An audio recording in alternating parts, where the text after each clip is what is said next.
जवानी में आपने बहुत अच्छे काम किए हैं, लेकिन क्या हो जब बढ़ती उम्र आपको कुछ ऐसा करने पर मजबूर कर दे जो विनाश का कारण बने। ऐसा ही कुछ बिल गेट्स सोलर जियो इंजीनियरिंग प्रोजेक्ट के अंडर स्ट्रेटोस्फेयर एरोसोल इंजेक्शन के थ्रू जलवायु परिवर्तन से लड़ने की सोच रहे हैं। उनकी मंशा सूरज को डिम करने की है। भाई, अब आप कहोगे कि डिम करने का मतलब क्या है, तो डिम करने का मतलब सनलाइट को पृथ्वी तक डायरेक्टली आने से रोकना है। इस प्रोजेक्ट के अकॉर्डिंग एटमॉस्फेयर में SO2 यानी कि सल्फर डाइऑक्साइड को लेयर बाय लेयर एरोप्लेन से स्प्रे किया जाएगा ताकि सूरज की रोशनी अंतरिक्ष में वापस परिवर्तित की जा सके।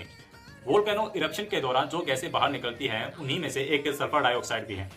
अगर आपको ना पता हो तो SO2 लाइट को रिफ्लेक्ट करती है। अब आप सोच रहे होंगे ये तो अच्छी बात है, अर्थ गर्म होने से बच जाएगी, गर्मी से निजात मिलेगी। लेकिन भाई, जिसने जियोग्राफी की थोड़ी भी स्टडी की है वो ये अच्छे से जानता है कि अगर सनलाइट कम हुई तो सबसे पहले अर्थ टेम्परेचर डिक्रीज होगा, और इस प्रोजेक्ट का एक्चुअल पर्पस भी यही है, डिक्रीज करना। लेकिन जैसे ही टेम्परेचर डिक्रीज होगा, क्लाइमेट पैटर्न बदल जाएगा, मानसून पैटर्न डिस्टर्ब हो जाएगा। कहीं पर ज्यादा बारिश होगी, कहीं पर कम, कहीं पर सूखा पड़ेगा तो कहीं पर बाढ़ आएगी। और जैसा कि हमें पता है कि भारत एक कृषि प्रधान देश है और हमारे किसान फुल्ली मानसून पर ही डिपेंडेंट है। So it will be disaster for India.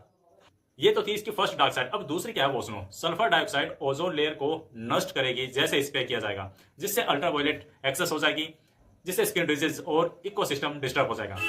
Sunlight अगर कम हुई तो विटामिन डी की कमी हो जाएगी। सपोज दैट अगर ये प्रोजेक्ट अनफॉर्चुनेटली किसी रीजन से कंप्लीट नहीं होता है तो सूरज की जो किरणें बाद में पृथ्वी तक आएगी वो एक्सट्रीम लेवल पर वेदर चेंज करेगी। भाई, जिसके लिए हम ना तो आज रेडी हैं उस चीज को फेस करने के लिए, और ना ही शायद फ्यूचर में रेडी हो पाएंगे। तो भाई, ऐसा कुछ हमारे ये रिचेस्ट पर्सन करने की सोच रहे हैं। उम्र के आखिरी पड़ाव पर अपनी जिंदगी तो ये सब जी चुके हैं, लेकिन दूसरों की जिंदगी बर्बाद करने की सोच रखी है।